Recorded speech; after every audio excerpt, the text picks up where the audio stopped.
नमस्कार विद्यार्थी मित्रांनो आणि मैत्रिणींनो. कौटिल्य आयएस मध्ये आपलं सगळ्यांचं स्वागत. सायन्स अँड टेक्नॉलॉजीचा आपण ॲनिमल क्लासिफिकेशन ऑफ ॲनिमल हा टॉपिक आपण घेतला मागच्या लेक्चरमध्ये. त्याच्या आधी आपण शिकलो बायोडायव्हर्सिटी, बरोबर. त्याच्यामध्ये आपण बघितलं 5 किंगडम सिस्टीम बघितली. 5 किंगडम सिस्टीम.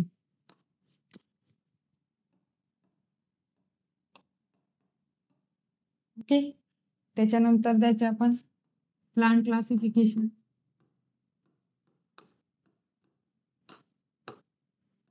आणि ॲनिमल क्लासिफिकेशन. Animal classification. त्याच्यानंतर आपण म्हणजे 5 किंगडम सिस्टीम कृत्रिम पद्धतीने बघितली. ओके. त्याच्यानंतर आपण प्लांट क्लासिफिकेशन बघितलं. प्लांट क्लासिफिकेशन नंतर आपण ॲनिमल क्लासिफिकेशन चालू केलं. ॲनिमल क्लासिफिकेशन मध्ये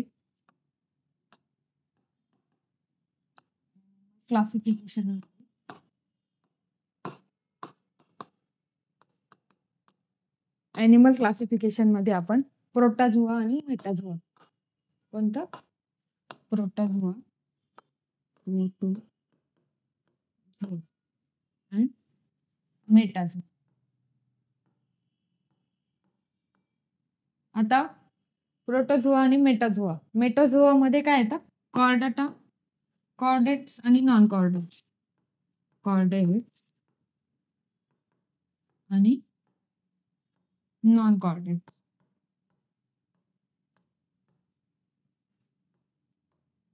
ओके. आता याच्यामध्ये पण परत सब क्लास आहेत त्याचे, ते आपण बघितले होते. आता आपण काय बघितलं होतं? क्लासिफिकेशन ऑफ ॲनिमल मध्ये त्यांची सगळ्यात पहिले आपण बघितलं होतं त्याचं वर्गीकरण कोणत्या याच्याने करतात, म्हणजे प्राण्यांच्या स्वरूपावरून, रचना, जीवनक्रम आणि गुणधर्म. ओके. या वर्गीकरणामुळे काय होतं? आपल्याला सोपं जातं प्राण्यांचं. त्याच्यानंतर आधुनिक वर्गीकरणाचे जे आधार आहे ते कार्लिनियसने काय केलं? बायनोमियल नॉमेनक्लेचर नामकरण पद्धत म्हणतात त्याला, ती इंट्रोड्यूस केली. त्याच्यानंतर डार्विन आली. कोण? डार्विनच्या उत्क्रांतीचा सिद्धांत हे केला. डार्विनने काय केलं? डीएनएच्या अभ्यासाच्या आधारावर वर्गीकरण केलं. त्याच्यानंतर आपण बघितलं होतं प्राणी वर्गीकरणाचा इतिहास, हिस्ट्री बघितली होती प्राणी वर्गीकरणाची. सगळ्यात पहिले काय केलं आपण? पहिल्यांदा अरिस्टॉटल यांनी वर्गीकरण केले. त्यांनी कोणत्या बेसिसवर केले? आकारमान, सवयी, अधिवास ह्या मुद्द्यांवर केलं. त्याच्यानंतर काय झालं? पुढे संदर्भ बदलत गेले. त्याच्यामुळे अरिस्टॉटल यांनी वापरलेलं जी वर्गीकरण पद्धतीला जी कृत्रिम पद्धत होती, त्याच्यानंतर कालांतराने काय झालं? नैसर्गिक पद्धतीचा अवलंब करण्यात आला. नैसर्गिक पद्धतीचे निकष काय होते? शरीर रचनेविषयी गुणधर्म, त्यांच्या पेशी, त्याच्यानंतर गुणसूत्र, जैवरासायनिक गुणधर्म. ओके. यासारख्या मुद्द्यांवर आधारित होते. त्याच्यानंतर वर्गीकरणाची पद्धत अंमलात आली. त्याच्यानंतर डॉम्ब्लस्की आणि मेयर यांनी या पद्धतीचा अवलंब केला. त्याच्यानंतर आपण पाहिलं होतं वर्गीकरणाचे फायदे.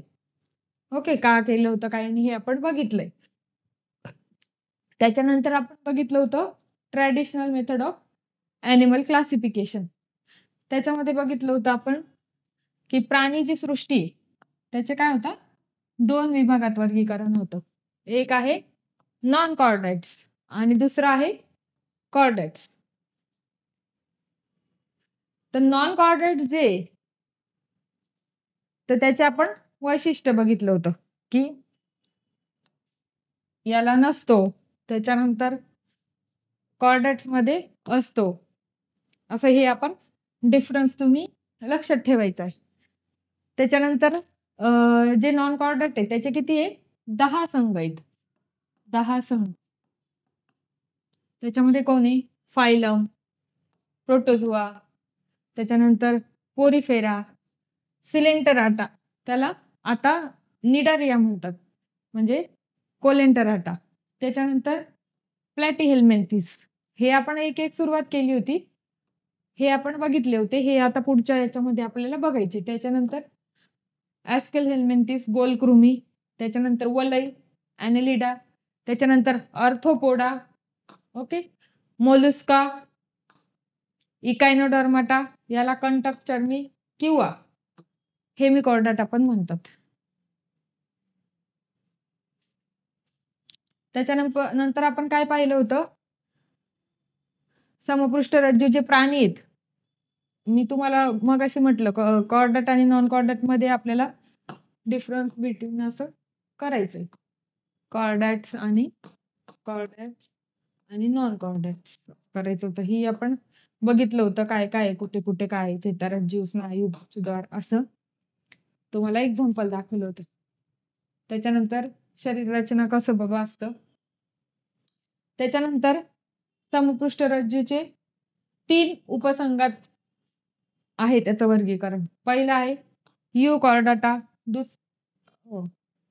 युकॉर्डाटा, त्याच्यानंतर सेफॅलोकॉर्डाटा, आणि तिसरं काय ते व्हर्टिब्रेट.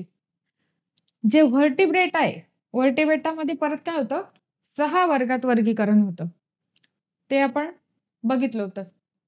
सायक्लोस्टोमाटा, त्याच्यानंतर मत्स्य, उभयचर म्हणजे ॲम्फिबियन, रेप्टाइल्स, ॲव्हिज, आणि सस्तन प्राणी, मॅमॅलिया. ओके, हे आपण बघितलं होतं प्राणीसृष्टीचं प्रचलित वर्गीकरण. कोणतं? प्रचलित वर्गीकरण. प्राणीसृष्टीचं काय? नॉन कॉर्डेट्स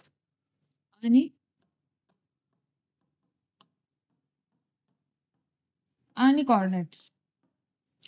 तर जे असमपृष्ठरज्जू आहेत त्याचे किती होते? 10 संघ आहेत. 10. पहिला कोणता आहे? आदिजीवी, रंध्रीय, सिलेंटराटा, चपटेकृमी, गोलकृमी, वलई, संधिपाद, मृदुकाय, कंटकचर्मी, आणि 10 आहे ते अर्धसमपृष्ठरज्जू.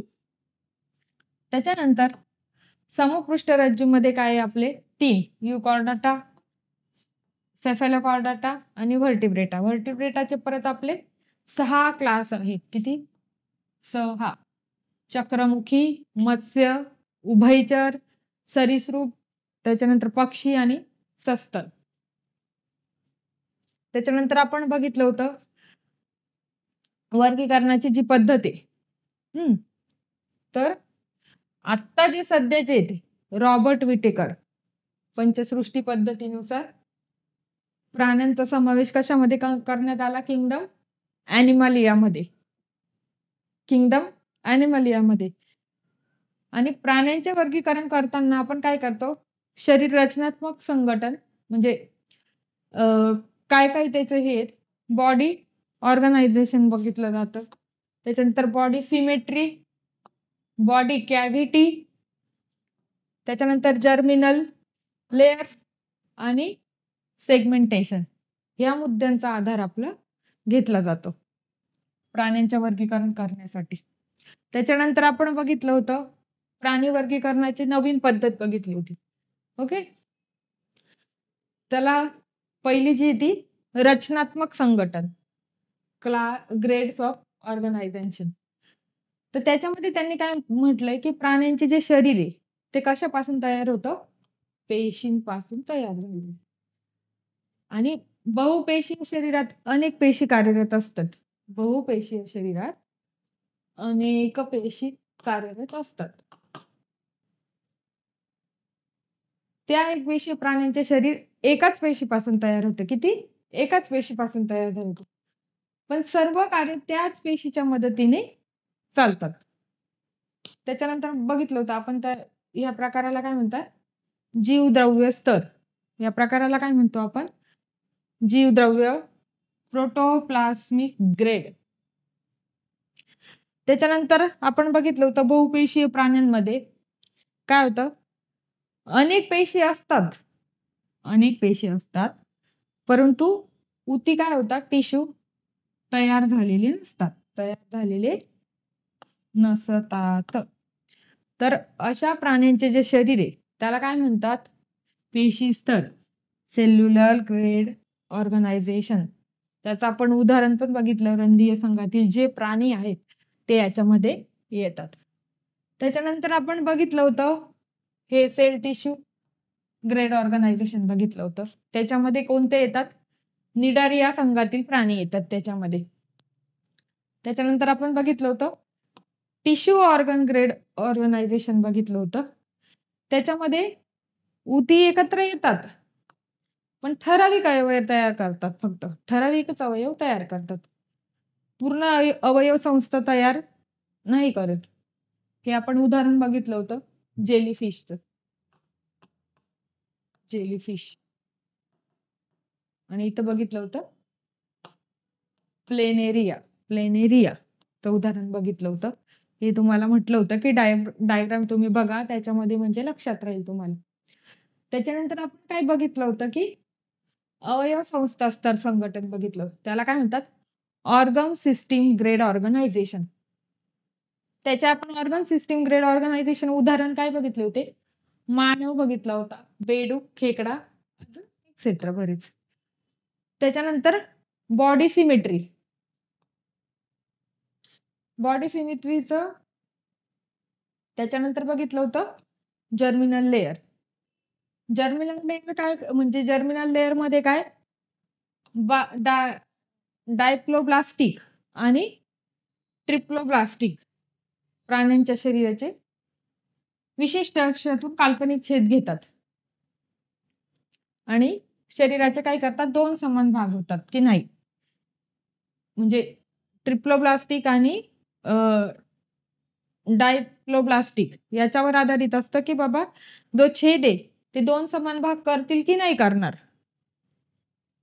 त्यानंतर आपण बघितलं होतं की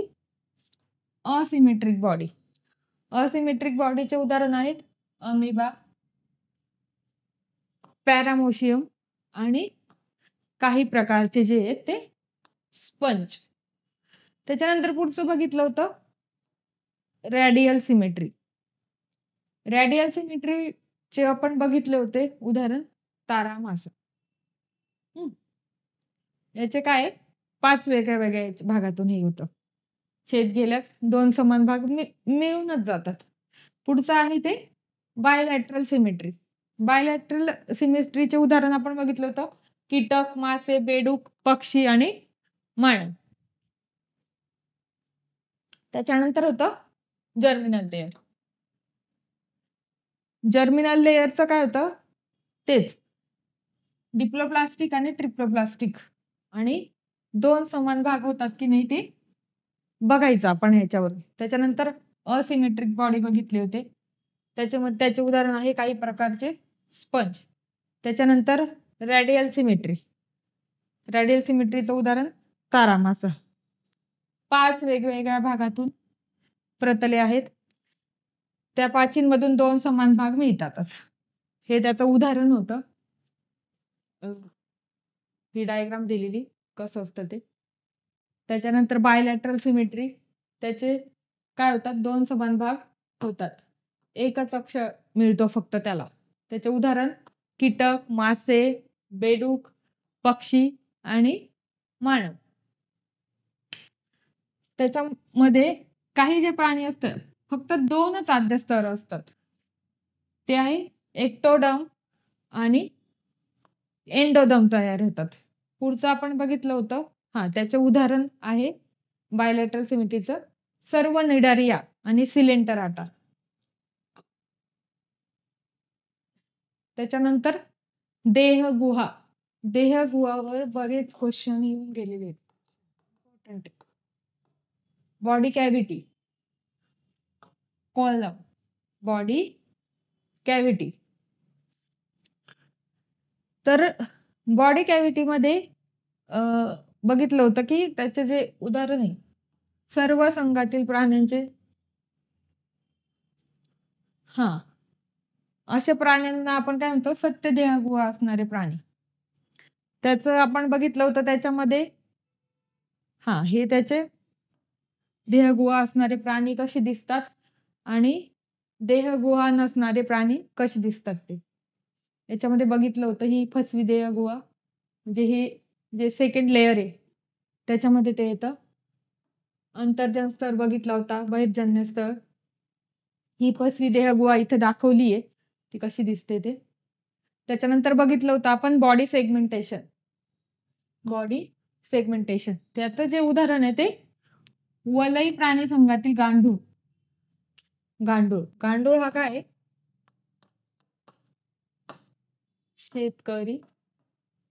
शेतकऱ्याचा मित्र असतो. गांडूळ कोण असतो, शेतकऱ्याचा मित्र. आता इथं बघितलंय आपण प्राणीसृष्टी, हे कसं पेशी स्तर, हे सगळं हे जे संघ आहेत 1 2 3 4 5 6 7 9 आणि 10 याच्यामध्ये जी आहे खरी देहगुहा असलेले शरीर असते. निडारी आणि चपटेकृमामध्ये काय असतं, देहगुहाहीन शरीर असते आणि रंध्रीय जे येते त्याला पण देहगुहाहीन शरीर असतं. नंतर आपण बघितलं होतं म्हणजे नॉन कॉर्डेटा मधले जे 10 आहेत त्याच्यामध्ये पहिला आपण बघितला होता फायलम पोरिफेरा. मी सांगितलं होतं तुम्हाला याच्यामध्ये ऑस्टिया आणि ऑस्क्युला खूप महत्वाचं. हे काय करतं, पाणी बाहेर टाक हे आतमध्ये हे करतं ऑस्टिया. ओके. पोरिफेरा आलं की मी तुम्हाला सांगितलं होतं स्पंज संघातील जे काय आलं, स्पंज आलं की पोरिफेरा हे उत्तर आपण लिहायचं. याच्यामध्ये काय काय महत्वाचं होतं, ऑस्टिया आणि ऑस्क्युला हे जे छिद्र आहेत त्यांना ऑस्टिया आणि ऑस्क्युला म्हणतात. त्याच्यानंतर त्याच्यात अजून एक महत्वाचं होतं कॉलर पेशी. कॉलर पेशी काय करतात, शरीरामध्ये पाण्याला प्रवाहित करतात. हे जे कॉलर्स आहेत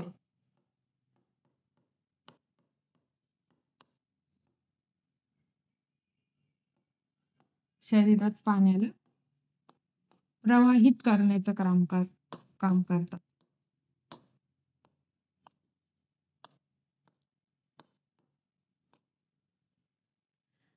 त्याच्यानंतर आपण बघितलं होतं हे जे म्हणून त्यांना स्थानबद्ध प्राणी म्हणतात. कोणते, सेडेंटरी ॲनिमल म्हणतात. त्याच्यानंतर या स्पंज सारख्या शरीरास कंटिकाचा किंवा त्याला म्हणतात स्पिक्युलस किंवा स्पॉन्जिनच्या तंतूंचा आधार असतो. कंटिका ह्या कॅल्शियम कार्बोनेट किंवा सिलिकाच्या बनलेल्या असतात. कॅल्शियम कार्बोनेट और सिलिका, कॅल्शियम कार्बोनेट किंवा सिलिकाच्या बनलेल्या असतात. यांच्या शरीरात गेलेल्या पाण्यातील लहान सजीव आणि पोषण द्रव्य यांचं भक्षण करतात. आता ऑस्टिया काय करतात, छिद्रांद्वारे पाणी शरीरात घेतात आणि ऑस्क्युला काय करतात, छिद्रांद्वारे तेच पाणी बाहेर सोडतात. त्याच्यानंतर त्यांचे जे प्रजनन आहे ते काय, मुकुलायन या अलैंगिक पद्धतीने किंवा लैंगिक पद्धतीने पण होते. त्याचं आपण उदाहरण बघितलं होतं, सायकॉन, अंघोळीचा स्पंज, हायलोनिया आणि युप्लेक्टेल्ला. पेरिफेरामध्ये आपण बघितलं होतं की 3 संघ, किती, 3 उपसंघ आहेत त्याचे, 3 उपसंघ. पहिला जो येते कॅलकॅरी, हे कशात आढळतात, खाऱ्या पाण्यात.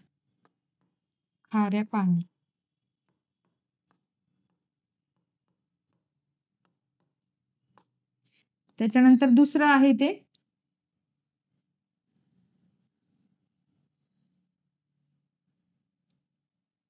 डेसोस्पॉन्जिया.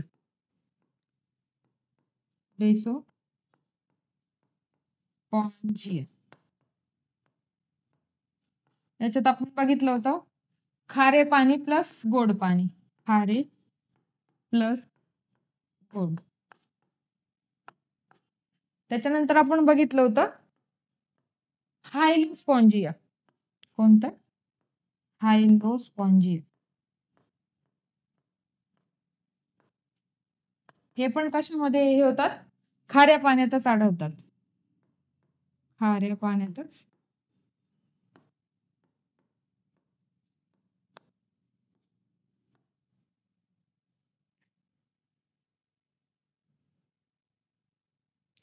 पुढचं आपण बघितलं होतं, सुरू केलं होतं सिलेंटराटा.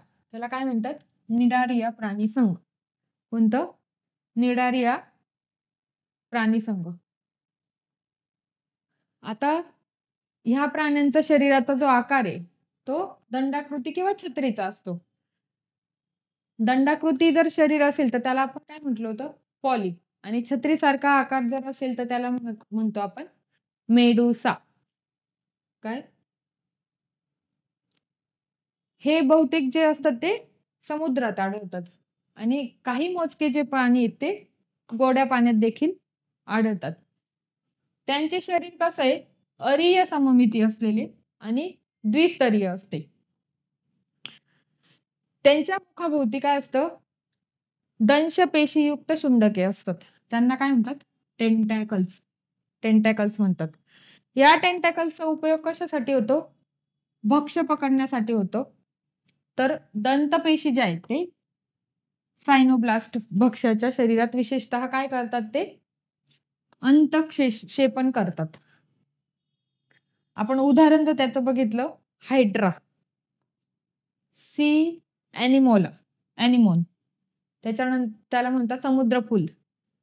त्याच्यानंतर पोर्तुगीज मॅन ऑफ वॉर, फायफेलिया म्हणतात त्याला, जेलीफिश ऑरेलिया आणि प्रवाळ कोरल्स. कोरल्स जे आहेत, कोरल्स प्रवाळ बेटक ऑस्ट्रेलियामधली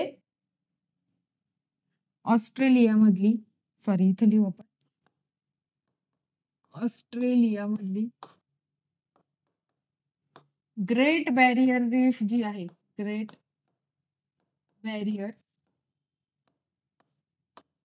रीफ जगातलं सर्वात मोठं प्रवाळ बेट आहे. जगातलं सर्वात मोठं प्रवाळ बेट आहे.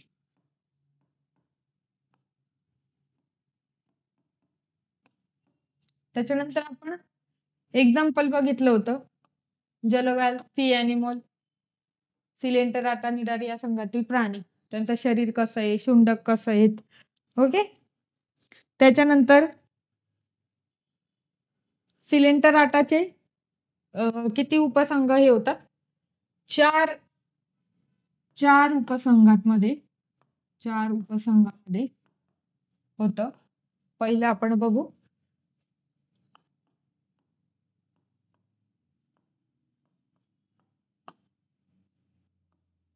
हायड्रोझोआ, स्कॅफोझोआ,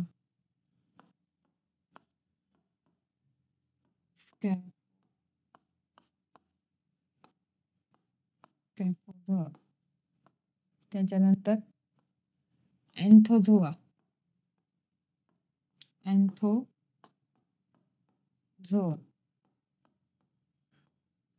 क्युबोझोआ,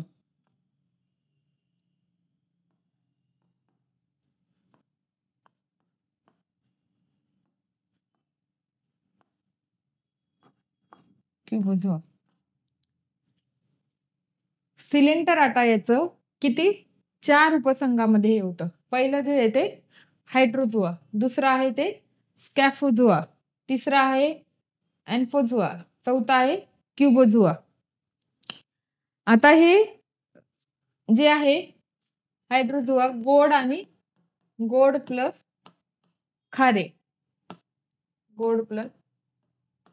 खारे पाण्यात ते असतं. कॅफोझोआ जे ते फक्त खाऱ्या पाण्यात असतं, फक्त खाऱ्या पाण्यात. जेलीफिश. आणि हे जे येते अँथोझोआ आणि क्युबाझोआ हे पण खाऱ्या पाण्यात असतात, खाऱ्या पाण्यामध्ये. हे झाला दुसरा संघ, सिलेंडर फाईल. तिसरा आता आपण बघूया चपट्या कृमींचा संघ, फायलम प्लॅटेहेल्मिंथिस. यांचे जे शरीर आहे ते कसं आहे, चढपातळ आणि पाण्यासारखं आहे. हे पण इथं दाखवले की पाण्यासारखं त्याचं शरीर आहे, पट्टीसारखे चपटे असते, म्हणून त्यांना काय म्हणतात, चपटे कृमी, प्लॅटेहेल्मिंथिस. ओके. बहुतेक जे प्राणी आहे ते काय एंडोपॅरासाइट असतात, परंतु काही थोडे जे आहेत ते स्वतंत्र राहणारे असून ते पाण्यात आढळतात. त्याच्याने त्यांचे शरीर कसं आहे, देहगुहाहीन असून द्विपार्श्व सममिती असते त्याची. हे जे प्राणी आहे ते काय त्रिस्तरीय असतात आणि त्यांचं जे शरीर आहे ते बहिर्जन स्तर, मध्यजन्य स्तर आणि ती 3 जनन स्तरांपासून बनलेले असतं. किती? 3. आता हे जे प्राणी आहे ते कशामध्ये येतात, हर्मॅफ्रोडिटा असतात. म्हणजेच एकाच प्राण्याच्या शरीरात नर आणि मादी या दोन्ही प्रजनन संस्था असतात, नर आणि मादी दोघं पण. त्याचं उदाहरण आपण बघितलं, प्लॅनेरिया,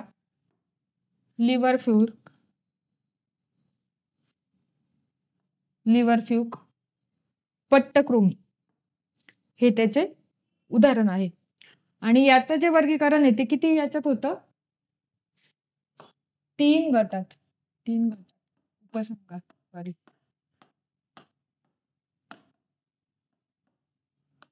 3 उपसंघामध्ये होतं. पहिला जो आहे, पहिला उपसंघ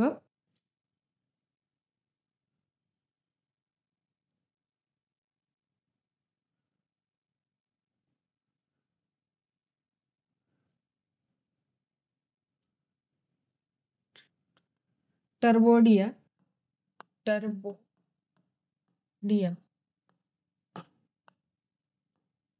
दुसरं जे आहे ते ट्रिमॅटोडा,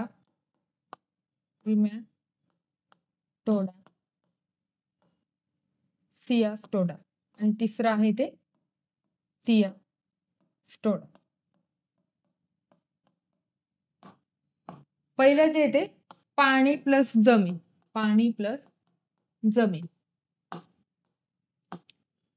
ट्रिमॅटोबा जो आहे ते त्यांना काय म्हणतात, फ्ल्युक्स म्हणतात. आणि सिमॅटोडा जे आहे ते टेपवर.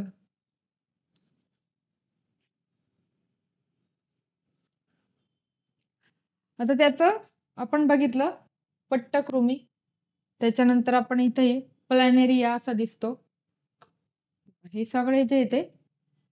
आणि त्याच्यानंतर लिव्हरफ्ल्यूक, पट्टकृमी, प्लॅनेरिया आणि लिव्हरपूल मध्ये हे वरती मुख चुषक, त्याच्यानंतर इथं जे आहे ते असं कॅव्हिटी सारखं आहे ते अधचुषक आहे.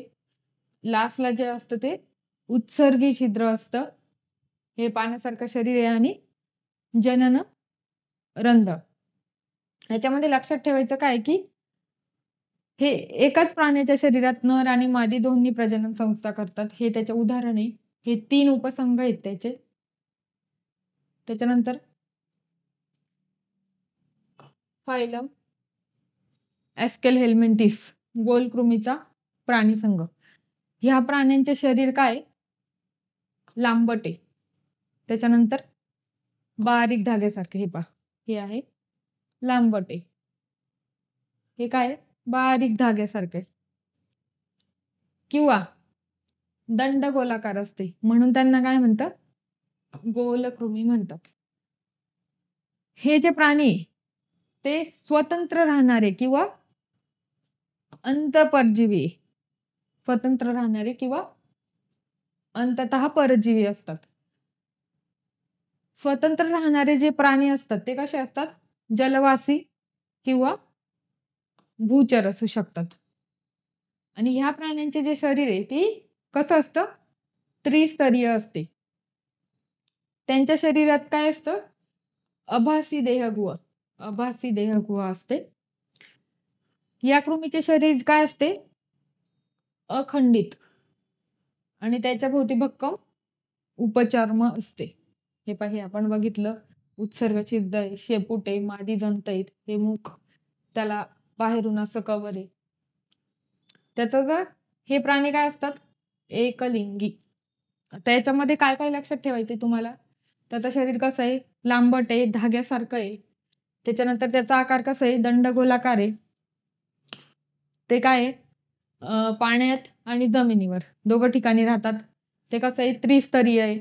त्याच्यानंतर देहगुहा कशी आभासी आहे, त्याच्यामध्ये कृमींचे जे शरीर आहे त्यास कसं आहे, अखंडित आहे. आणि हे प्राणी कसं आहे, एकलिंगी आहे.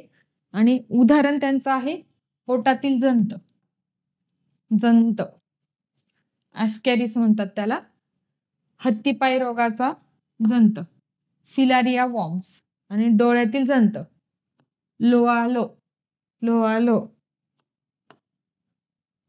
म्हणजे जंत जेवढे तेवढे काय येतात, फायलम ॲस्केहेल्मिंथिस मध्ये येतात. पुढचा संघ आहे वलयी प्राणी संघ, फायलम ॲनेलिडिया, ॲनेलिडिया. हे प्राणी कसं आहे, हे पण लांबट आहेत, ओके, दंडाकृती पण आहेत. आणि मेटामॉर्फिक सेगमेंटेशन आढळते याच्यामध्ये. कोणतं, मेटामेरिक सेगमेंटेशन आढळतं, म्हणून त्यांना खंडीभूत कृमी म्हणजे सेगमेंटेड वॉर्म्स म्हणतात. काय म्हणतात त्यांना, सेगमेंटेड वॉर्म्स म्हणतात. बहुतेक जे प्राणी आहे ते कसं आहे, हे पण स्वतंत्र राहणार आहेत. परंतु काही जे आहेत ते बाह्य परजीवी सुद्धा आहेत. काही बाह्य परजीवी पण स्वतंत्र पण आहेत, आणि काही जे आहेत ते बाह्य परजीवी आहेत. त्यांना काय म्हणतो आपण, एक्टोपॅरासाइट्स. काय म्हणतो त्यांना, एक्टोपॅरासाइट. स्वतंत्र राहणारे जे प्राणी ते कुठे राहतात, समुद्रीय, ते गोड्या पाण्यात आढळतात, आणि जमिनीवर पण, भूचर आणि गोड्या पाण्यात. ओके. ते हे प्राणी कसे, त्रिस्तरीय आणि द्विपार्श्व सममिती, आणि त्यांच्यामध्ये देहगुहा कशी असते, सत्य देहगुहा असते. यांचे प्रचलन होण्यासाठी काय करतात, द्रुडरोम म्हणजे सेटाई किंवा पॅरापोडिया किंवा सकर्स यासारखे अवयव असतात त्यांच्यामध्ये. कोणते, सेटे, पॅरापोडिया, आणि तिसरं आहे ते सकर, यासारखे अवयव त्याच्यामध्ये असतात. यांच्या सर्वांभोवती विशिष्ट क्युटिकल असते. काय असतं, विशिष्ट क्युटिकल असते. हे प्राणी कसे आहेत, उभयलिंगी पण आहे आणि एकलिंगी पण असतात. उभयलिंगी आणि एकलिंगी. उदाहरण काय आहे, अत्व, गांडूळ, त्याच्यानंतर जळू, त्याला काय म्हणतात, लीच, आणि तिसरं आहे ते नेरिस, नेरिस.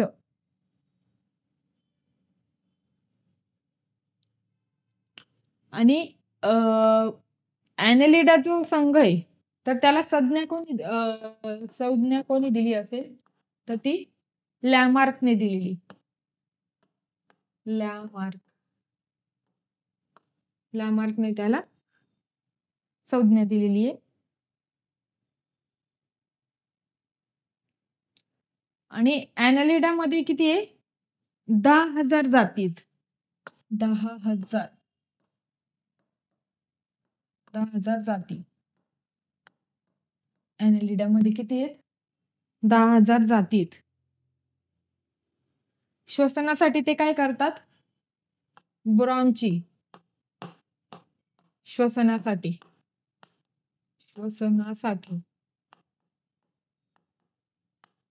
उपयोग साठी ब्रॉन्ची, आणि उत्सर्जनासाठी काय करतात? उत्सर्जनासाठी नेफ्रेडिया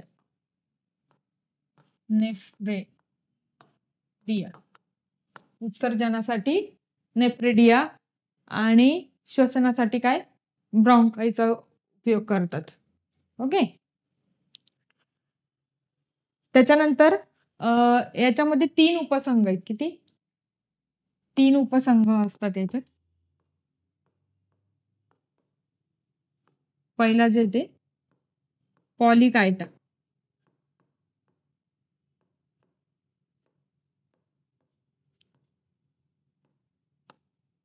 पहिला काय आहे?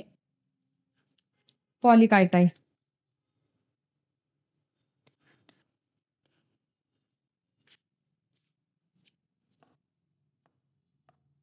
ऑलिकायटा,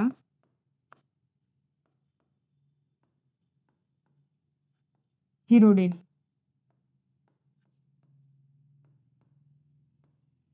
हे 3 उपसंघ याच्यामध्ये असतात. पॉलीकायटा, ऑलिगोकायटा आणि हिरोडेनिया असे 3 उपसंघ आहेत. हे एक्झाम्पल याच्यामध्ये दाखवलंय. हे जळू आणि गांडूळ. हे कसं आहे त्याचं आकार चित्र याच्यावरून पण आपण लक्षात ठेवायचं आहेत गोष्टी.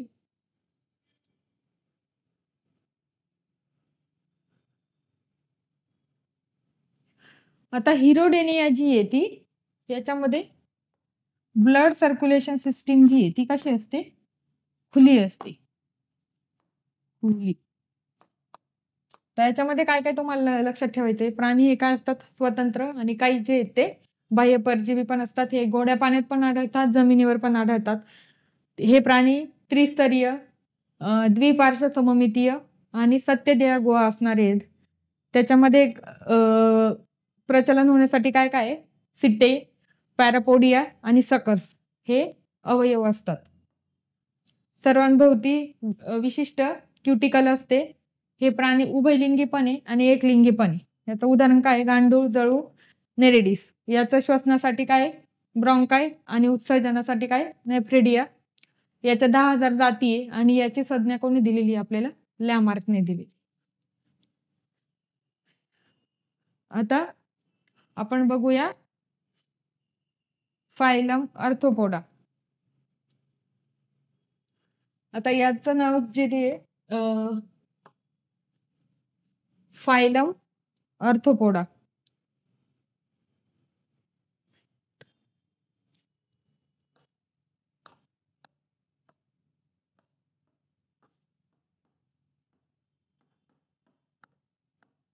फायलम अर्थोपोडा नाव कोणी दिलेलं आहे? व्हॅन सायबोल्ट यांनी दिलेले. झुरळ, विंचू आणि फुलपाखर हे त्याचे उदाहरण आहे. फायलम अर्थोपोडा जे ह्या प्राण्यांना काय छोट्या छोट्या तुकड्यांनी जोडून तयार केले. छोट्या छोट्या तुकड्यांनी हे छोटे छोटे तुकड्यांनी मिळून तयार केलेले, म्हणून त्यांना काय म्हणतात? संधिपाद प्राणी म्हणतात. पृथ्वीवर या संघातील प्राण्यांची संख्या सर्वात जास्त आहे. म्हणजे कीटक जे कीटकांची संख्या सर्वात जास्त आहे, म्हणून त्यांना काय म्हणतात? संधिपाद प्राणी संघ. हा प्राण्यांमधील सर्वात मोठा किंवा जीवन संघर्ष सर्व प्रकारचे यशस्वी झालेला असा संघ आहे. म्हणजे यशस्वी झालेला पण संघ आहे, सर्वात मोठा पण आहे. हे जे प्राणी आहे ते कुठे आढळतात? खोल महासागरात आणि उंच शिखरावर, सर्वात उंच शिखरावर किंवा खोल महासागरात आढळतात. म्हणजे सर्व प्रकारचा अधिवास आढळतो. ह्या प्राण्यांचे जे शरीर आहे ते कसं आहे? त्रिस्तरीय आहे. त्याच्यानंतर देहगुहा कसं आहे? सत्य देहगुहा आहे आणि द्विपार्श्व सममितीय आहे आणि खंडीभूतही असते. ते काय असतं? खंडीभूतही असते. त्यांच्या शरीराभोवती कायटिनयुक्त बाह्यकाल असतो. काय असतो? कायटिनयुक्त बाह्यकाल. त्याला काय म्हणतात? एक्झोस्केलेटन. एक्झोस्केलेटन असं म्हणतात. हे प्राणी कसे आहेत? एकलिंगी आहेत. एकलिंगी असतात. एकलिंगी असतात. याचं उदाहरण काय आहे? खेकडा, त्याच्यानंतर कोळी, त्याच्यानंतर विंचू, पैसा, गोम, झुरळ, फुलपाखरू आणि अजून काय? मधमाशी. आता विंचू जो आहे, विंचू सर्व खंडात आढळतो. सर्व खंडात.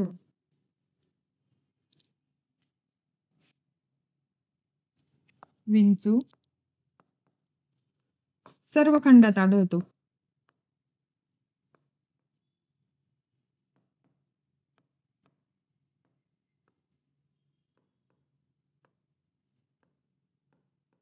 पण अंटार्क्टिका जो खंड आहे, अंटार्क्टिका, त्यात आढळत नाही. विंचू काय आहे? सगळ्या याच्यात आढळतो, पण अंटार्क्टिका खंडामध्ये तो आढळत नाही.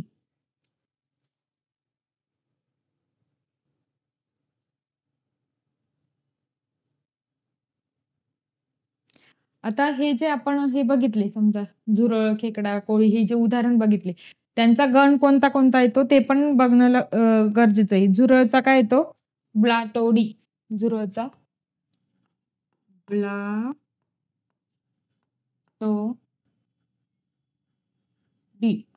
ब्लाटोडी येतो. असेच बाकीचे पण आपल्याला बघायचे आहेत. ओके, हे याचं उदाहरण, हे झुरळ कसं दिसतं, विंचू, फुलपाखरू आणि पैसा.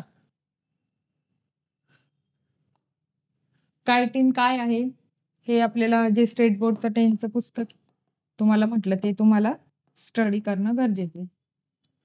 हे तुम्हाला होमवर्क, कायटिन काय करते असं. पुढचं काय? Phylum Mollusca. फायलम मोलुस्का या प्राण्याचे शरीर कसे असते? मऊ, गुळगुळीत असून म्हणून त्यांना काय म्हणतात? मृदुकाय म्हणतात. हा जो प्राणी आहे तो प्राण्यांमधील दुसरा सर्वात मोठा संघ आहे. किती आहे?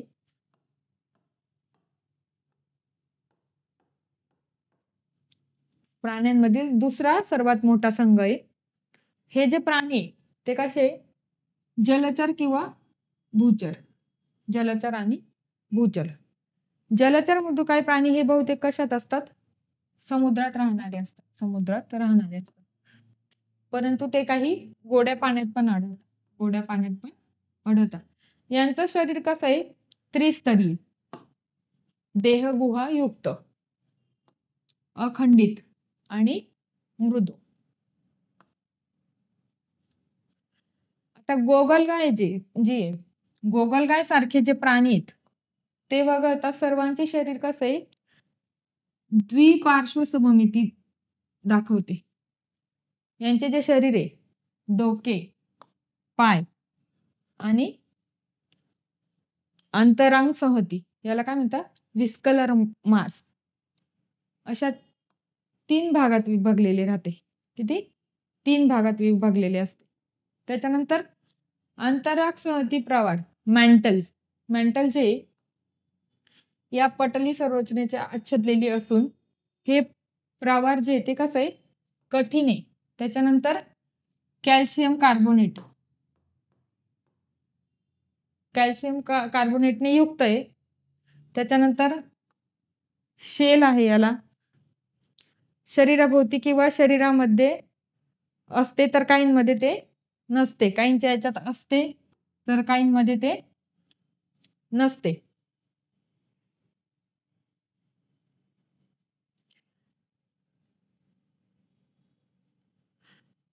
त्याच्यानंतर हे प्राणी कसे असतात? एकलिंगी असतात. याचं उदाहरण काय? कालव, द्विपुट शिंपला, बायवॉल, त्याच्यानंतर गोगलगाय आणि ऑक्टोपस.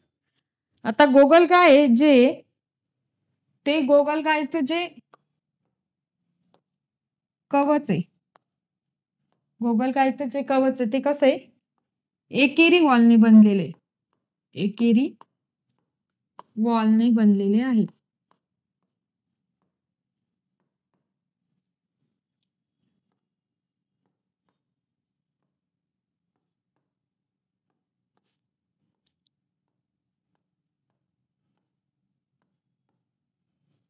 एकेरी वॉलने बनलेले असते. आता आपण मृदुकाय प्राणी संघातील काही प्राणी बघू, म्हणजे त्याचे उदाहरण. ही आहे गोगलगाय. गोगलगाय कसे असते, एकदम मऊ असते. त्याच्यानंतर हा ऑक्टोपस आहे, ऑक्टोपस. आणि हे शिंपल आहे. शिंपलं थोडं टणक असतं. आणि हे झालं पर्ल ऑयस्टर. पर्ल ऑयस्टर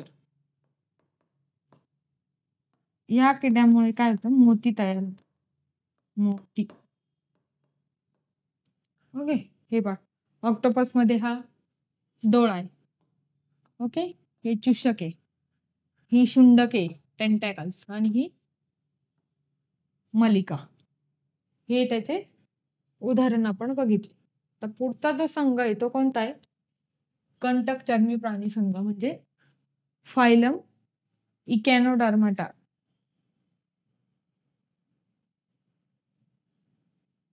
इकॅनो म्हणजे काय, इकॅनो म्हणजे काटे, आणि डर्माटा म्हणजे काय, त्वचा.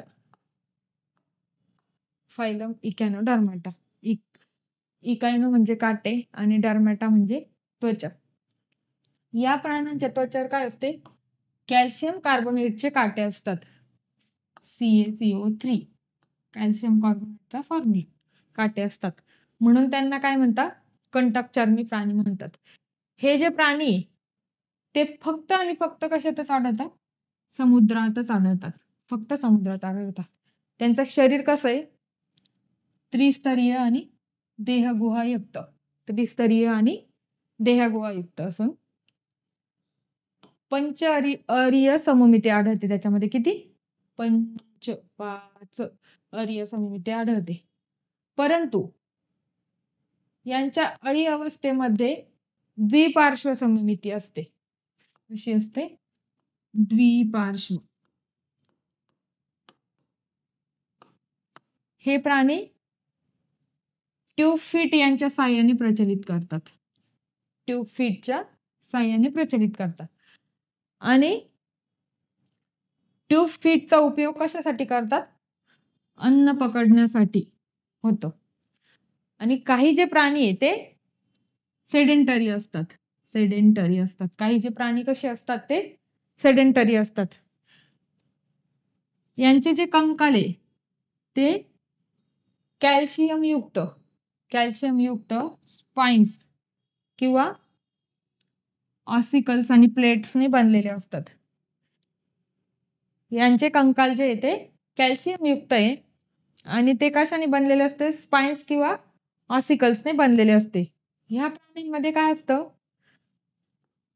पुनरुत्पन्न किंवा पुनर्निर्माण ही क्षमता खूप चांगली असते याच्यामध्ये. बहुतेक हे प्राणी कोणते असतात, एकलिंगी असतात. याचं उदाहरण काय द्यायचं, तारामासा म्हणजे स्टारफिश, त्याच्यानंतर सी अर्चिन, त्याच्यानंतर ब्रिटल स्टार, सी ककुंबर. यांचे पण तुम्हाला गण लक्षात ठेवायचे आहेत, गण चार्टच करायचे. एक्झाम्पल आणि इथं घ्यायचे गण. आतापर्यंत आपण जेवढे एक्झाम्पल बघत आलोय त्यांचे प्रत्येकाचे गण आता तुम्हाला लक्षात ठेवायचे.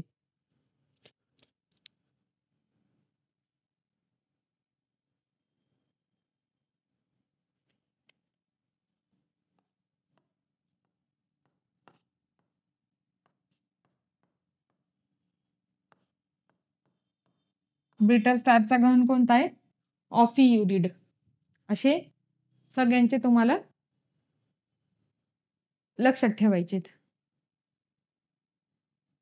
त्याच्यानंतर हे त्याचे उदाहरण आहे. हा तारामासा आहे, हा कसा आहे, स्टार सारखा. त्याच्यानंतर समुद्र ककडी, सी कुवन, हे असं आहे. त्याच्यानंतर सी अर्चिन, हे कसं आहे, काटे काटे काटे काटे येते.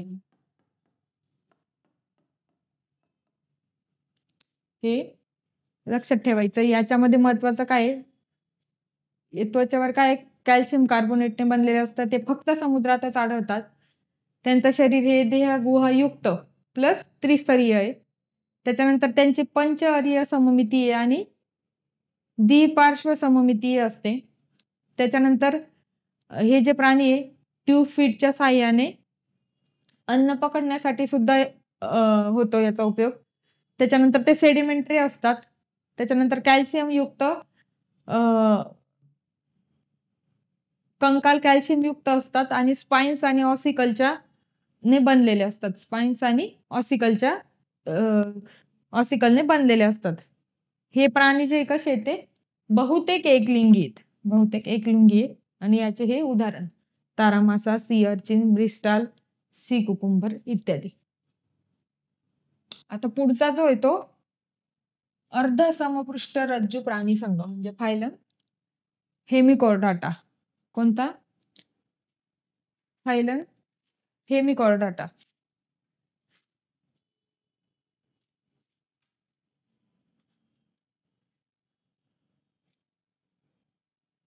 हा कसा आहे, बिळे बिळे करून राहणारा, बिळे करून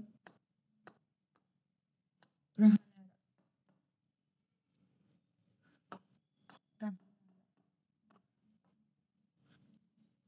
समुद्र प्राणी.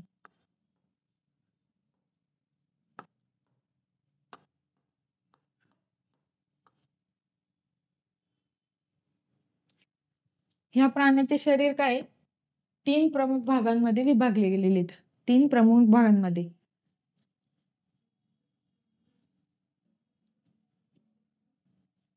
तीन प्रमुख भागात विभागले गेले आहेत. ते असे प्रोबोसिस शुंड, त्याच्यानंतर गळपट्टी आणि प्रकांड ट्रंक, या 3 भागात ते विभागले गेलेले आहेत. फक्त शुंडामध्येच पृष्ठराज्य असतं. कशामध्ये? शुंडमध्ये. प्रोबोसिस याच्यामध्ये काय असतं? पृष्ठराज्य असतो. म्हणून त्यांना काय म्हणतात? अर्ध समपृष्ठराज्य प्राणी म्हणतात.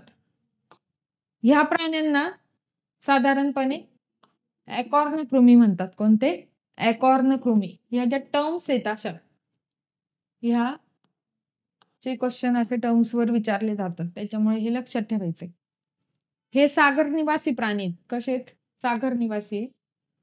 वाळूत ते बिळे करून राहतात आणि श्वसनासाठी त्यांना एक किंवा अनेक कल्लविधरे म्हणजे फायरेगिनल गिल स्लिट असतात. श्वसनासाठी त्यांना एक किंवा अनेक कल्लविधरे असतात. हे प्राणी कसे आहेत? एकलिंगी असतात किंवा उभयलिंगी असू शकतात. एकलिंगी पण असू शकतात, उभयलिंगी पण असू शकतात. याचे उदाहरण काय? बॅलेनोग्लासेस आणि बेलेनोग्लासेस आणि सेकॅलोग्लासेस यांचं जे प्रजनन आहे ते कसं आहे? प्रजनन जे ते लैंगिक आहे.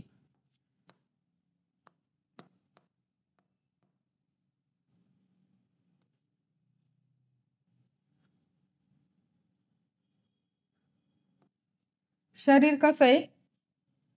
मृदू, अखंडित आणि त्रिस्तरीय.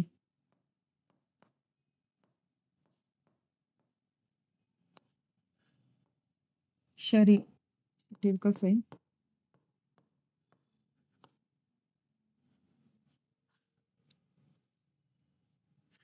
आणि फक्त भ्रूण अवस्थेत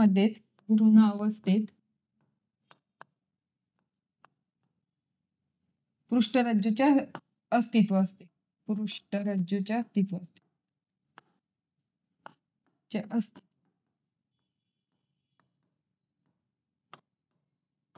ओके. हे कसे राहतात? बेळे करून राहणारा प्राणी आहे. भ्रूण अवस्थेच्या प्रकारातच ते पृष्ठरज्जूमध्ये अस्तित्व असते त्यांचे. त्याचे 3 भागामध्ये विभाजन होते. शुंड, गळपट्टी आणि प्रकांड. त्याच्यानंतर काय लक्षात ठेवायचे तुम्हाला? अकॉर्न कृमी पण म्हणतात यांना. हे प्राणी कसे एक आणि अनेक कल्लविदरे असतात श्वसनासाठी त्यांना. त्याच्यानंतर हे कसे एकलिंगी पण आहे आणि उभयलिंगी पण आहे. आणि याचे उदाहरण बॅलेनोग्लासस आणि सेकॅलोग्लासस. हे पाहे बॅलेनोग्लासस आणि सेकॅलोग्लासस. याच्यामध्ये हे शुंड आहे पहिलं, त्याच्यानंतर गळपट्टी आणि हे प्रकांड आहे. हे 3 भागामध्ये असतं. सेकॅलोग्लाससचं पण इथं उदाहरण दिसतंय तुम्हाला.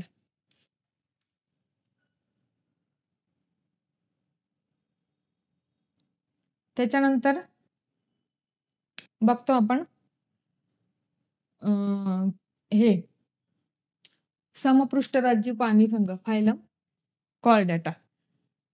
या प्राण्यांच्या शरीराचा आधार देणारा पृष्ठरज्जू असतो. कोण असतो? पृष्ठरज्जू. आणि सर्व समपृष्ठरज्जू प्राणी जे ते एकाच संघात समाविष्ट केलेले आहे. एकाच संघात समाविष्ट केलेले आहेत. समपृष्ठरज्जू प्राण्यांचे किती 3 उपसंघांमध्ये वर्गीकरण केले. ते असं आहे, पहिलं जे ते विकासाच्या अवस्थांपैकी कोणत्या ना कोणत्या अवस्थेत शरीरामध्ये पृष्ठरज्जू असतो. त्याच्यानंतर विकासाच्या कोणत्या ना कोणत्या अवस्थेत ग्रसनी कल्लविधरे म्हणजे फायरेगियल गिल स्लिट. आणि तिसरं जे ते चेतारज्जू म्हणजे स्पायनल कॉर्ड एकच असतो आणि पृष्ठबाजूस आणि नळीसारखा पोकळा असतो. तो कसा असतो? नळीसारखा पोकळा. पृष्ठबाजूस आणि नळीसारखा पोकळ असतो. हृदय कसं असतं? अधर बाजूस असतं. हृदय त्याचं अधर बाजूस असते. आता याच्यात काय लक्षात ठेवायचं? 3 उपसंघांमध्ये असतं. पृष्ठरज्जू गसनी किल्ल्याद्वारे, त्याच्यानंतर स्पायनल जो कॉर्ड आहे तो एकच असून पृष्ठबाजूस असतो आणि नळीसारखा पोकळ असतो. आणि हृदय कसं आहे? अधर बाजूस असतं हृदय. त्याच्यानंतर आपण बघू युकार्डाटा.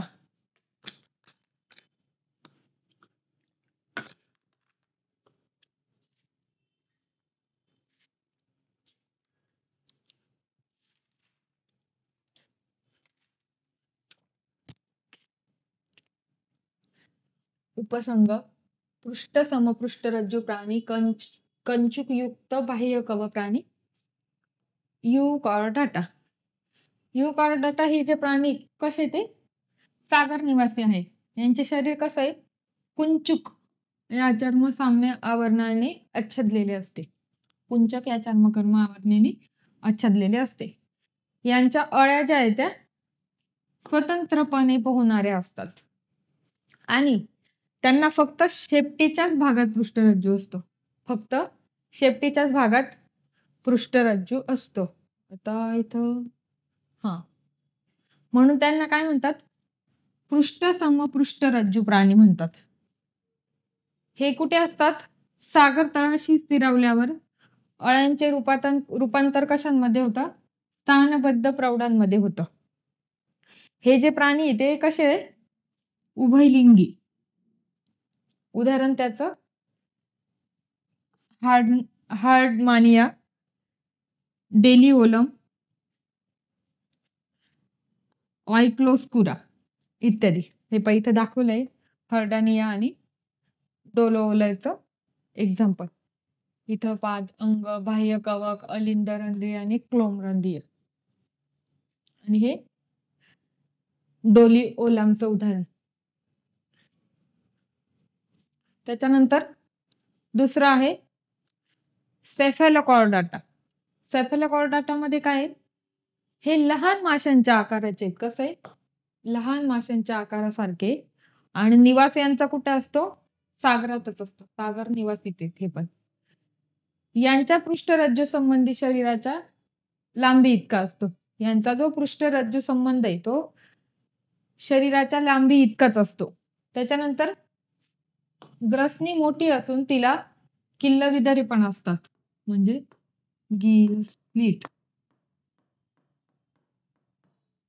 हे कसे आहेत? एकलिंगीत. उदाहरण काय याचं? ॲम्फिबियन्स. हे पहा इथं दाखवलंय तुम्हाला. ॲम्फिबियन्स कसे दाखवतात? आतडे, यकृत, कल्ले, जननग्रंथी, गुदद्वार, स्नायू आदी खंड, रज्जू आणि मज्जातंतू. एकदा बघून घ्या तुम्ही कसं दिसतं ते.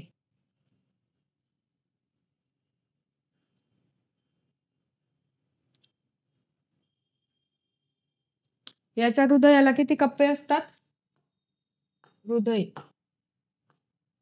3 कप्पे.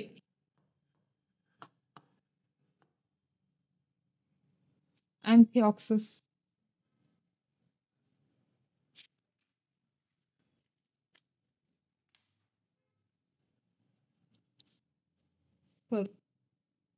ॲम्फिबिया जे येते, ॲम्फिबियाला 3 कप्पे असतात. सॉरी, हे ॲम्फिऑक्सस आहे. त्याच्यानंतर तिसरं आहे ते व्हर्टेब्रेट, ग्रॅनाइटा. कोणते? व्हर्टेब्रेट्स. ह्या प्राण्यांमध्ये ध्येय पृष्ठरज्जू नाहीसा होऊन त्यांच्या जागी पाठीचा कणा असतो. पाठीचा कणा असतो.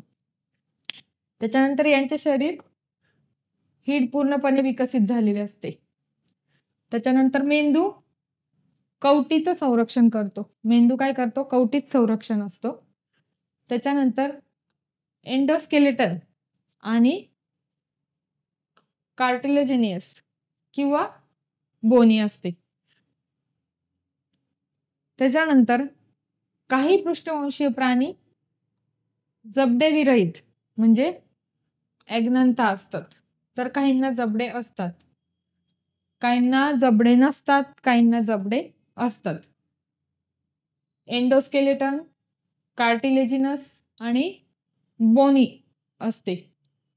त्याच्यानंतर त्यांचं जे शिरे ते पूर्णपणे विकसित झाले असते. मेंदू कवटीत संरक्षण असतो आणि पृष्ठरज्जू नाहीसा होऊन त्याच्या जागी काय येतो? पाठीचा कणा येतो.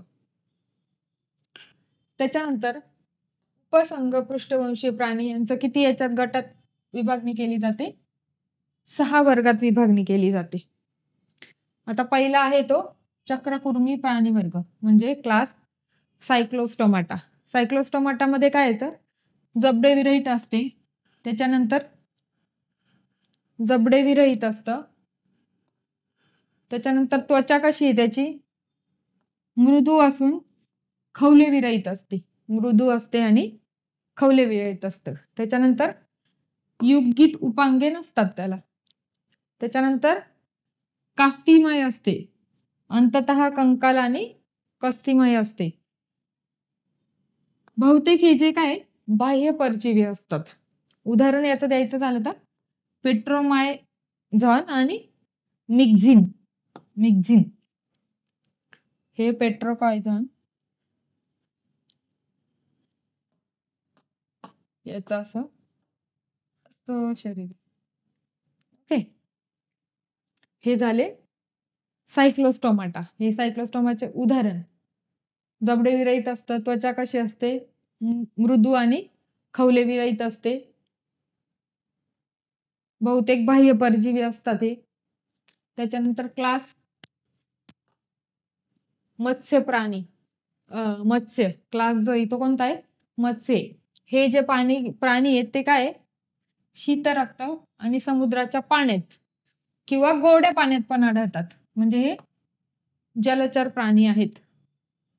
त्याच्यानंतर पाण्याचा प्रतिरोध कमीत कमी करण्यासाठी यांचे शरीर दोन्ही टोकांना, यांचे जे शरीर आहे ते दोन्ही टोकांना निमुळते असते. हे पहा, आपण बघितलं इथं पण निमुळतंय, इथं पण निमुळतंय. यांना पोहण्यासाठी काय असतं? युग्मित आणि अयुग्मित पर असतात.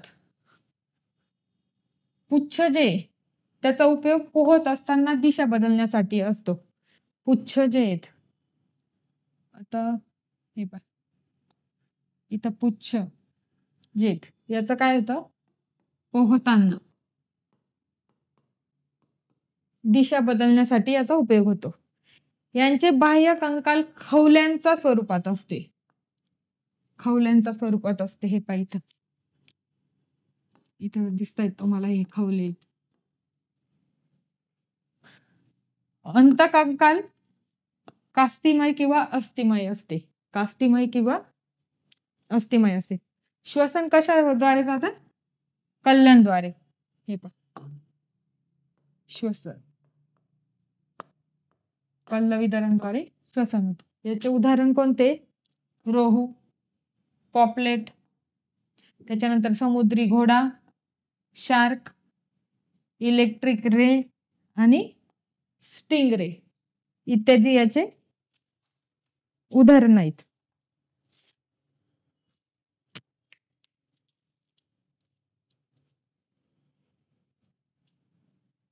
माशांच्या अभ्यासाला काय म्हणतो आपण? स्टडी ऑफ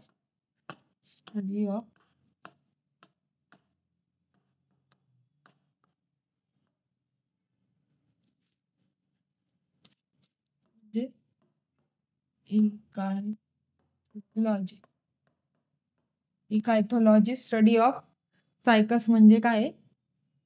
माशांचा अभ्यास करणाऱ्याला म्हणतात. हे उदाहरण झाले. पुढचं आपण बघू ॲम्फिबिया, उभयचर प्राणी वर्ग. हे जे प्राणी आहे त्यांच्या डिंब अवस्थेमध्ये फक्त पाण्यात राहतात. किती? डिंब अवस्थेमध्ये फक्त पाण्यात राहतात आणि जलीय श्वसन करतात.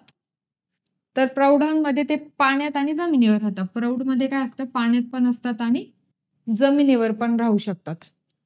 जलीय व वायू श्वसन करतात.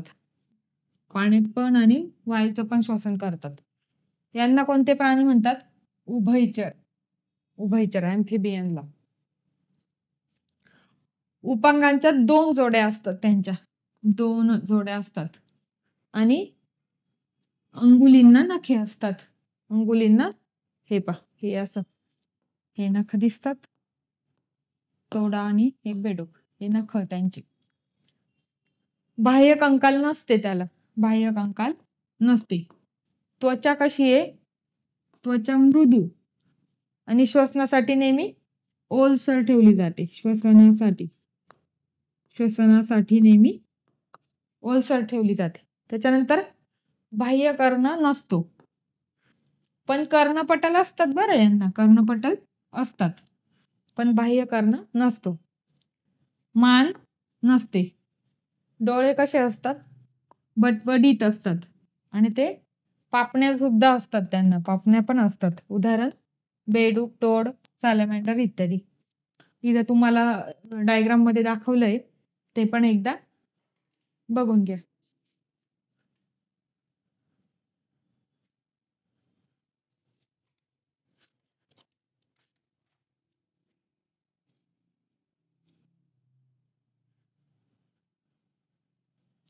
यांच्या हृदयाला किती कप्पे असतात?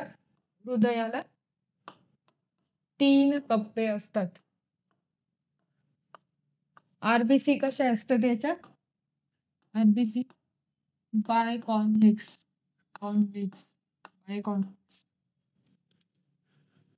व केंद्रक असलेले असतात. व केंद्रक असते.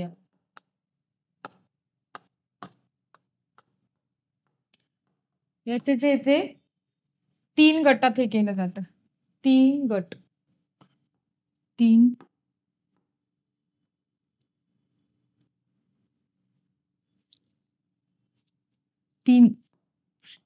क्लास. अपोडा,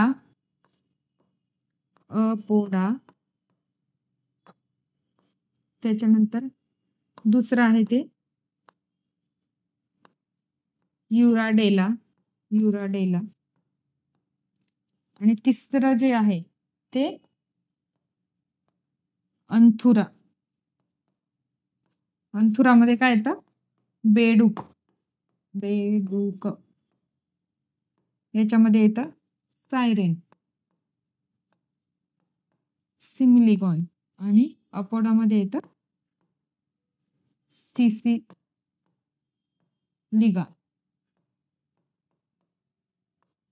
हे त्याचे उदाहरण आणि हे 3 क्लास अपोडा, युराडेला आणि अन्सुरा. ओके, हे झाली त्याचं एक्झाम्पलचं डायग्राम. पुढचं आहे ते सरीसृप प्राणी वर्ग म्हणजे रेप्टाइल्स. तर रेप्टाइल जे प्राणी आहे त्यांची उत्पत्ती भूचर होऊन सरपटणारे प्राणी पहिले प्राणी. ओके, हे जे प्राणी ते शीतरक्ती असतात त्यांना काय म्हणतात? पोइक्लोथेरेमिक. पोइकिलोथर्मिक. शरीर कसे उचलले जात नाही म्हणून ते जमिनीवर सरपटतात. जमिनीवर सरपटताना दिसतात. यांची त्वचा कशी असते? कोरडी आणि खवलेयुक्त. कोरडी आणि खवलेयुक्त. शीर आणि धड यांच्या मध्ये मान असते आणि बाह्य कर्ण यांना नसतो. अंगुलींना नखे असतात. अंगुलींना नखे असतात. यांचं उदाहरण काय? कासव, पाल, साप, सरडा आणि सुसर. इथे दिलेलं आहे वॉल लिझार्ड पालीचं उदाहरण. पाल आपल्याला नेहमीच घरात इथे तिथे म्हणजे पाल ऑलमोस्ट सगळ्यांनी बघितलेलीच आहे. त्याच्यामुळे हे पाय, स्केली स्किन, आईज आणि टेल कशी दिसते ते. रेप्टाइल पालीज मध्ये रेप्टाइल पण येतात.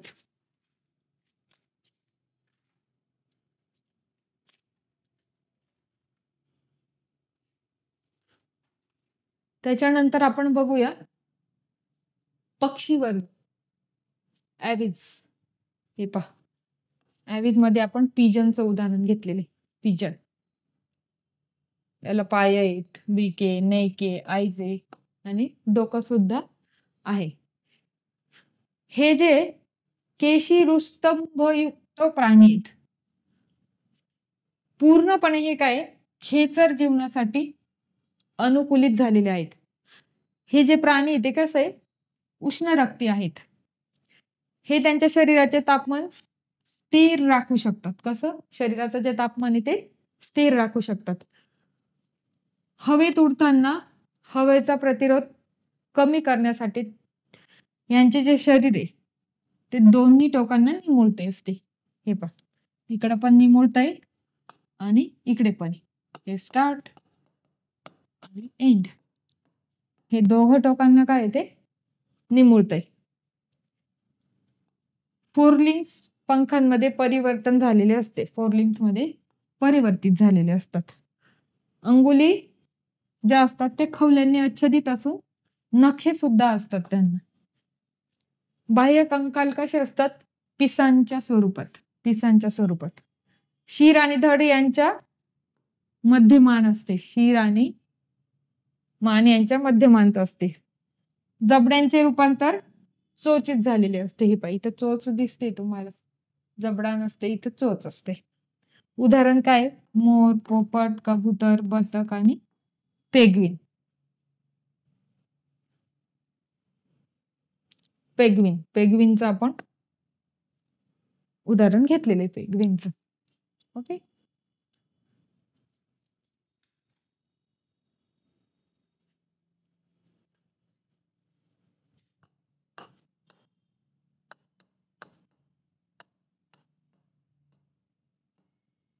पक्ष्यांच्या अभ्यासाला आपण काय म्हणतात? ऑर्निथोलॉजी. Study of aves. पक्ष्यांच्या अभ्यासाला आपण पेग्विनचं हे उदाहरण घेतलेले. मग अशी चुकून माझ्याकडून पिजन झालं. स्टडी ऑफ ॲव्हिज म्हणजे काय? ऑर्थिनोलॉजी. पक्ष्यांच्या अभ्यासाला काय म्हणतात? ऑर्थिनोलॉजी म्हणतात. जगातला सर्वात मोठा पक्षी कोणता आहे? जगातला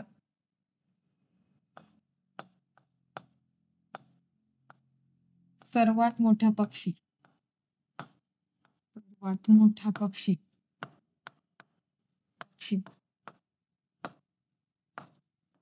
कोणता आहे? शहामृग. आणि सर्वात लहान पक्षी कोणता आहे? Humming bird.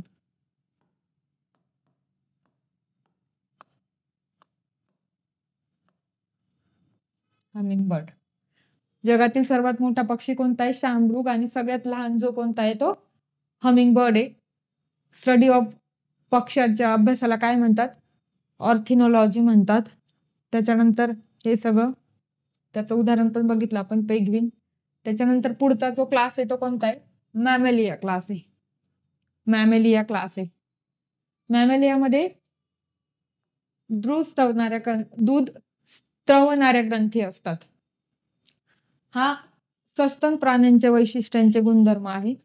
हे जे प्राणी आहेत ते कसे उष्ण रक्ती म्हणजे होमिओथर्मिक असतात, म्हणजे उष्ण रक्ती आहे. त्याला काय डोके, माने, धडे, शेपुटे असे शरीराचे भाग त्याचे आहेत. अंगुलींना काय नखेत, नखरे आणि खुर इत्यादी आहेत. बाह्य कंकाल केसांच्या किंवा लोकरीच्या, म्हणजे बाह्य जे आहे त्याला काय लोकर असू शकते किंवा केसांच्या स्वरूपात असते. उदाहरण काय त्याचं? मानव, कांगारू, डॉल्फिन आणि वटवाघूळ. डॉल्फिन हा जो आहे तो मानवानंतर सर्वात हुशार प्राणी, सर्वात हुशार सस्तन प्राणी.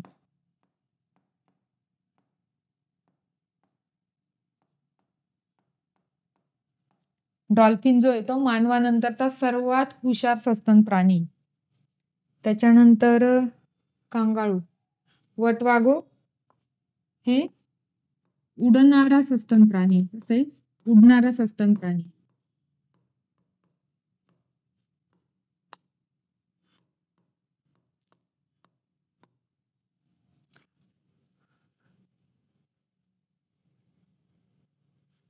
आणि ब्ल्यू व्हेल जो आहे, ब्ल्यू व्हेल पृथ्वीवरील सर्वात मोठा प्राणी,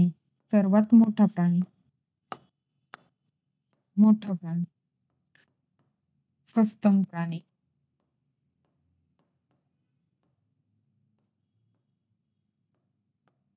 वटवाघूळ काय उडणारा सस्तन प्राणी. डॉल्फिन मानवानंतरचा सर्वात हुशार सस्तन प्राणी. हे पहा आपण मॅमेलियामध्ये बॅट, वटवाघुळाचं उदाहरण घेतलंय. याला डोळे असतात, लेग असतात, पॅटॅजियम आणि बॉडी. ते कसं दिसतं एकदा बघून घे.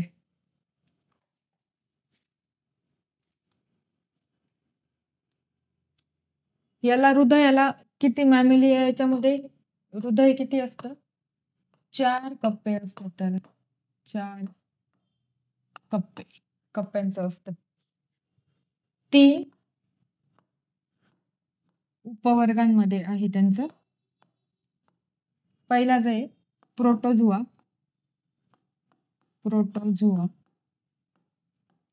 दुसरा जो आहे तो मेटाझोआ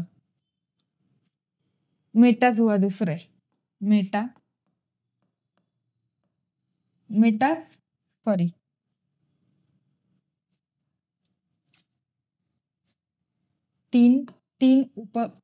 तीन उपसर्गामध्ये पहिल्याचे प्रोटोथेरिया आहे, प्रोटोथेरिया. त्याच्यानंतर दुसरा जो आहे तो मेटाथेरिया. दुसरं कोणतं आहे?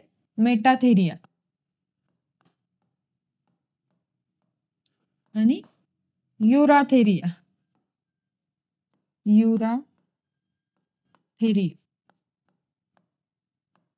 प्रोटाथेरिया काय अंडी घालणारीत, अंडी. आणि हे दोघं काय ते पिलांना जन्म देणार आहेत, पिलांना जन्म देणार आहेत.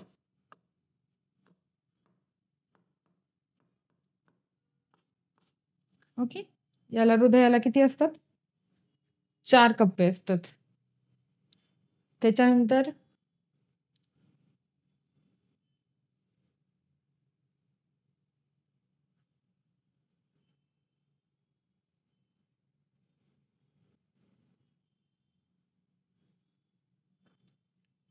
अशा पद्धतीने आपलं जे ॲनिमल क्लासिफिकेशन आहे, ॲनिमल क्लासिफिकेशन जे चॅप्टर आहे, हे आज संपलंय. आता आपण थोडंफार जी माहिती आहे ती बघू. आता जिराफ जो आहे, जिराफ म्हणजे एक्स्ट्रा बघू आपण फक्त. जिराफ जो आहे तो, त्याचं जे हृदय सर्वात मोठं आहे, हृदय सर्वात मोठे.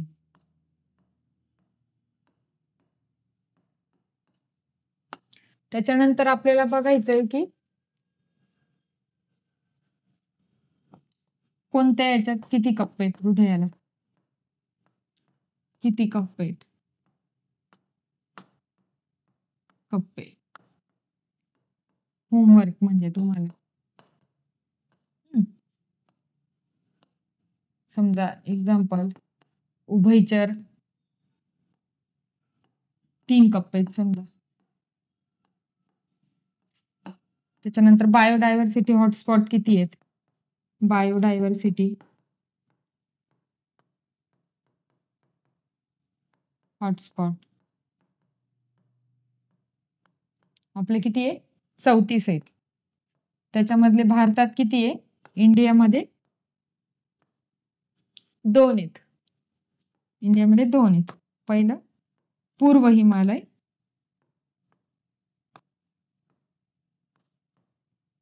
आणि पश्चिम घाट. त्याच्यानंतर जेवढे पण आपण एक्झाम्पल घेतले होते, एक्झाम्पल त्याचे गण, क्लास कोणता येतो, क्लास कोणता येतो ते बघायचं. त्याच्यानंतर फंक्शन सगळ्यांचे. ओके. हा, प्राणी संरक्षण जी संस्था आहे, प्राणी संरक्षण संस्था,